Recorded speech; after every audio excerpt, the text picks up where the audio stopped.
Hey everybody, it's March 25th, 2020. We're looking at just a selection of some of my nicer rocks and better lighting and with wet around that we got on our haul when we were out to the valley before the big ban the last few days. So we'll take a look at what I got here. This was a nice one that I found. Can't remember where I found it now, whether it was Cape Split or was it Cape Split or maybe it was Bay, I think.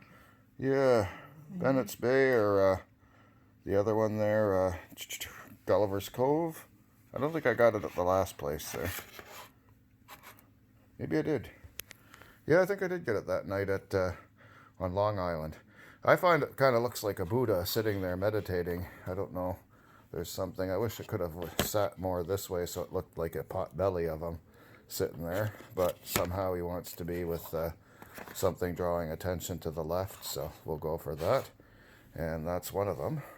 This here is a beautiful piece of silicate that I got from another location on Scotts Bay. And it is a place that I revere because there's a whole living vein of this stuff running through the rock.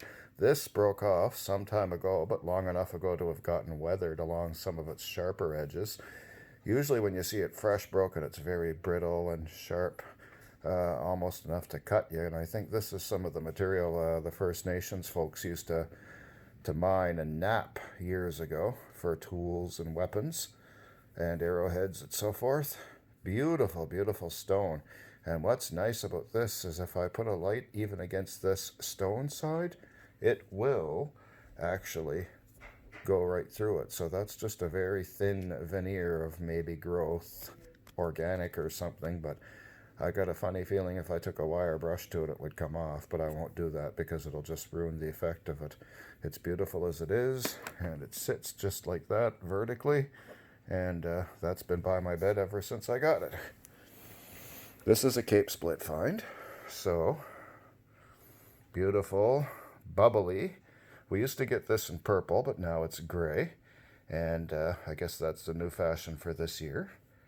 So I find it looks like the face of a dragon or a turtle, and maybe when I'm not holding my hands in front of its eyes, but yeah, like it looks like it has a long snout and then these two eyes here. And that cave in there just goes right in.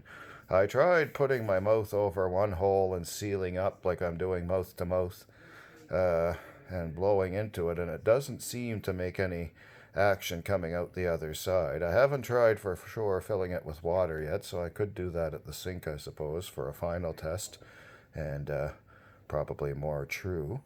But just beautiful crystal structure in there. And I wish I could get a little more light in there, but it's just stunning in the beauty of it all. My cat's a little jealous right now, but you can see those crystals growing right up in there, and that is just magnificent, magnificent. This was my find of the day on Cape Split right there, although I must say my other find at Cape Split was nice too, the one I just posted photos of, and I might as well dig it up and show us here. I love how it has this piece on the bottom of just matrix material. Oops, I knocked my other leaf down. But I love how it just has that, and it's a nice angle for it to display on, so that'll look great in a window somewhere. So speaking of crystals and formations, this is the big shooter. I'm thinking there might be purple in it that I'm seeing traces of around here, I think. Especially around there. And possibly one or two other little spots, but it's hard to get in certain lighting. And if the amethyst is more towards the interior of it, and I'm assuming it's going to be like more of a regular white quartz base, we might not see all of it from the outside either. That's a nice little inclusion of I'm going to say apophyllite or possibly botryoidal quartz or something there. And the whole thing is just massive heavy. There's a nice little cavity into it there. So you get this point on the top. And then, yeah, that cavity kind of goes into it. So it would be interesting to see what it's like cut, but I'm kind of content to leave it and just have the mystery of it. And to me, you know, sometimes you don't have to take apart everything to know what's going on with it. Sorry for my fingers in the camera. What else did we get? A lot of this is from Cape Split here, I believe. Now I started mixing stuff up, so I might get myself a little confused. This may be Cape Split, this may be Long Island. I want to say with all that agate into it, that's Long Island there. But no, I think this came from the Cape Split file, but I might have got confused and put a piece there by mistake. We used to get, a few years ago, the purpley stuff with the bubbles like this, and it was very pronounced purple, and I call it almost amethyst. I'm not sure what the correct name for it is. But like I said, this year it seems to be all gray. Here's a heavily worn piece that Bernice found and gave to me. Usually I don't take rocks when other people find them, but since I was going for the gray bubbles, I said, well, I guess I'll take that one. And you can see the bubbly in there. It's a very worn piece. Tides don't take long to do that out that way. Here's another bubbled piece. And again, this would be when the stone formed over time. Bit of a quartz deposit on the other side of it here. This was another piece with some bubbles of different color and chert quartz on it. This was the only piece of amethyst, I'm just wetting it to show it a bit more, that I found. Obviously, if that other one isn't amethyst, then this is the only amethyst I found. Bernice got a few pieces, but this is a well-washed specimen of it, so no sharp points on there, but amethyst nonetheless, and it's on a nice white crystal matrix. This one I think I'd posted a photo of. It's got a beautiful cavity in it, and I would have left the rock otherwise, but this cavity is just gorgeous, and it wasn't that much heavier to haul out with it, so that's just a nice cavity of stuff in there. I'm not going to hazard a guess of what it might be, but it's pretty cool nevertheless. So Pussycat seems to like those. These are my two banded agates that were just magnificent. It's hard to get it to focus here. There it is. So as you can see, that is just a magnificent beauty. And look at the patterns on that layer there and on the top. So yeah, it's a shame it's not bigger for cutting, but she's a beauty nonetheless. This is going to be really nice on the end of a bookshelf. And this is another one, less colorful, although the top and bottom are very colorful. That is just gorgeous.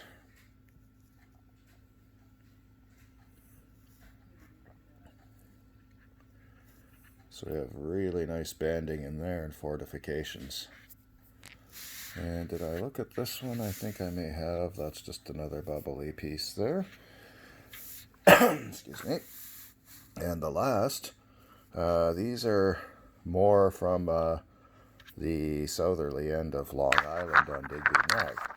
This one I want to say is some suspect cherry flame. And I think it's wetter on this side for the viewing. But yeah, that's going to be very nice when cut, if that's the way I go. Beautiful agate center with that cherry layering, and then another bit of a agate layer up on top here, just under that. And this one, same thing, so we can see cherry flame onto a quartz or agate interior. And there's the basalt matrix. So really loving that. I was finding some of these green pieces, and I'm not sure what it might be. Possibly apophyllite, but I'm not sure 100%. So we had a few of those. And onto some quartz, but definitely green, and I don't believe it's organic in terms of marine growth, although it was found on the shore. That's just another piece of quartz or agate in a matrix of something, a seam of it. And it was just so nice I had to take it. That'll look nice oiled up. Here's another rock with a nice seam through it. And it's nice to find them. You find a lot of these down in that part of the neck. These little pebbles, I guess, or yeah, pebbles or size. And they have these beautiful seams through them. And if you look really close, there's like green on the top and the bottom there of that. So that's pretty cool too, that it didn't break open. And this one's one of my favorites. Love, love, love the coloring of this. The rest is just chert, but it has that green color to it. So I think oiled up, that's going to look really, really nice. I don't think you'd cut or tumble that or anything. I think that's just going to display raw like that. And I love the texture and the look of it just as is. And then this last one is another suspect cherry flame, although I don't think it's as pronounced as the other one. I wanted to get a few extras. I'm going to be maybe giving one or two of these away, so we'll see about that as well as time passes and when the world unfucks itself, so that's something to think about too. Anyhow, I just wanted to share all of these rocks with everyone and show everybody that what we found last week was just magnificent to see. And we had such a great time doing it in beautiful weather for finding these too.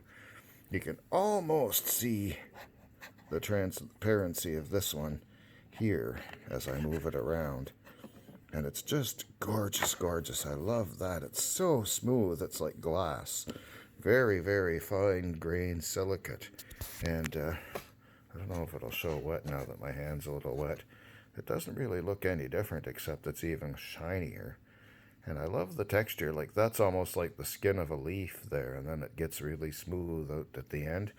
I just couldn't have broken in a more pleasing way to my eye.